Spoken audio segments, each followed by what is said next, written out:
The chaos at the CDC is continuing this morning, and there is serious concern after overnight we learned some damning information. One of the former CDC officials who were recently resigned as a result of RFK Jr.'s failed leadership at the agency, Dmitry Diskalakis, came out and revealed that RFK Jr., as the Secretary of Health and Human Services, never once briefed CDC experts on key issues like measles, COVID, or the flu. Let that sink in.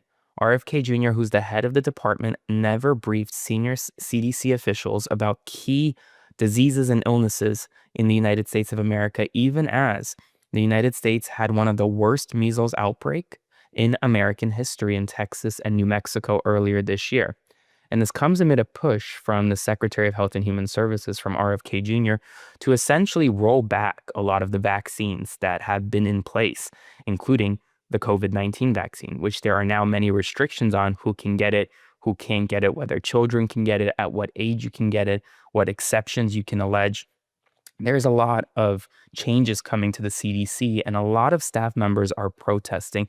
Overnight, we saw a massive protest come outside of the CDC building in Atlanta, where staffers literally walked out in protest. These staffers are not Republican. These staffers are not Democrat. These are nonpartisan medical staffers.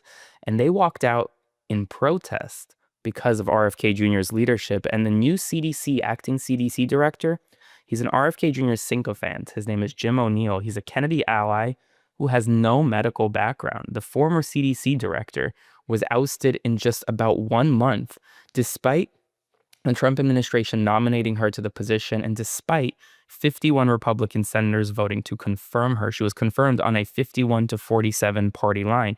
And just 1 month after she was placed into office as CDC director, she was fired by RFK Jr. Why? Because of one conversation, one disagreement between the two over the fact that she wants a more pro-science, pro-vaccine message coming out of the CDC, while RFK Jr. really has wanted to roll back vaccines. So public health experts are extremely alarmed this morning. Before I continue, please consider subscribing to support my work or sending a one-time donation via Venmo to Aaron-Parnas.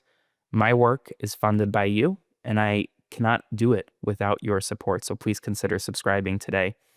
In other news, California Governor Gavin Newsom is sounding the alarm, warning that Donald Trump is, quote, gravely serious about running for an unconstitutional third term, accusing him of rejecting free and fair elections. And this comes at a time where essentially Donald Trump is toying with the idea of trying to run for a third term. He has hats saying 4 more years and Trump 2028. He has this all this memorabilia. Now, Trump cannot run for a third term, but he is definitely publicly toying with it. It also comes as Governor Gavin Newsom is pushing for lots of money for the November 4th election in California that could decide whether California residents vote or confirm a new redistricted congressional map. Meanwhile, Trump is threatening to now send the National Guard into 6 Democratic-led cities over what he calls, quote, runaway crime. But the fact is, data shows that violent crime and homicides are actually declining nationwide, and the deployment of the National Guard has not been needed, whether in Washington, D.C. or Los Angeles. And now the Trump administration is planning on sending the National Guard into 6 other cities, the first one being Chicago. And we learned overnight that the White House asked the Naval Station Great Lakes near Chicago to begin assisting the Department of Homeland Security with immigration operations. Now, no formal request for a National Guard deployment has been given just yet, but assistance with immigration operations is the first step. And the next step, which this naval base is only about 35 miles north of Chicago, the next step would be the deployment of members of the National Guard. And Tom Homan, who's Donald Trump's border czar, announced that there was going to be a, quote, large contingent of ICE agents that will be sent to Chicago as part of an aggressive crackdown on sanctuary cities nationwide. After Labor Day, expect blue cities, sanctuary cities, Portland, Seattle, Chicago, those 3 are specific, to be targeted with massive ICE raids. Massive immigration raids will begin post-Labor Day, post-Monday. So if you live in any of these cities, just be aware that you're going to have more ICE and Customs and Border Patrol officials literally patrolling the area. I mean, I had it outside of my house in Washington, D.C. It's a very dystopian sight. So expect it to come to these cities as well. And Kim Kardashian, who has previously worked with Donald Trump during his first term on criminal justice reform, came out and condemned Trump's ICE raids as deportations have neared 200,000, arguing that hardworking immigrants are being torn from families. Her remarks obviously break from past support of Trump and in the criminal justice context. Now, you may say, well, who cares if Kim Kardashian says anything? People should care.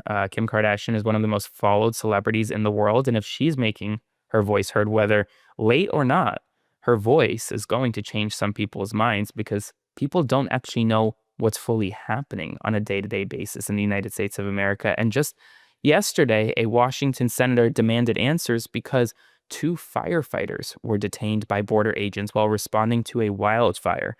They were literally fighting a fire in the state of Washington, and they were detained. Let that sink in for a second. Meanwhile, the Air Force will grant military funeral honors to Ashley Babbitt. Ashley Babbitt is a January 6th insurrectionist. She was shot and killed by law enforcement officers when trying to storm the Capitol. She was trying to hop over a barricaded area into Speaker Pelosi's office. She was shot by law enforcement. She died. And now she's getting full military funeral honors by Donald Trump. She is an Air Force veteran, but typically when you conduct insurrection against your own nation, even if you are a veteran, you do not get full military honors, but she still is. Representative Barry Moore, a Republican from Alabama, stormed out of the back door of his town hall last night in Daphne, Alabama, after being laughed at, heckled, and confronted by furious voters in Alabama for him defending Donald Trump. Donald Trump has sent 7 U.S. warships with 4,500 personnel, including Marines and submarines, right off the coast of Venezuela under the banner of drug enforcement. But officials admit the mission blurs into regime change ambitions against Nicolas Maduro, who faces a $50 million United States bounty. Scenarios ranging from interdictions and airstrikes to Maduro's possible ouster or assassination. Watch what's happening in Venezuela right now. The family of 18-year-old Benjamin Guerrero Cruz learned ICE secretly transferred him out of California. Rwanda has confirmed that it has received 7 deportees from the United States under a Trump administration deal. Similar negotiations with South Sudan and Eswatini are ongoing. Meanwhile, a federal judge has ordered a new trial for 3 former Memphis police officers convicted in the fatal murder of Tyree Nichols, ruling prior Judge Mark Norris showed potential bias by suggesting that one officer was in a gang. That's all the news right now. If you want to support my work, make sure to subscribe today or send a one-time donation via Venmo to Aaron-Parnas. We're doing something different here. We're going to build an independent media that challenges mainstream media, that pursues the truth, the whole truth, and nothing but the truth. And I'm just so honored that you're here by my side. So thank you so much, and I'll see you this evening. Hey folks, Aaron Parnas here. Thank you so much for watching The Parnas Perspective. Please consider subscribing to support our work as we grow this independent news media entity into something that rivals mainstream every single day. Thanks so much, and I'll see you soon.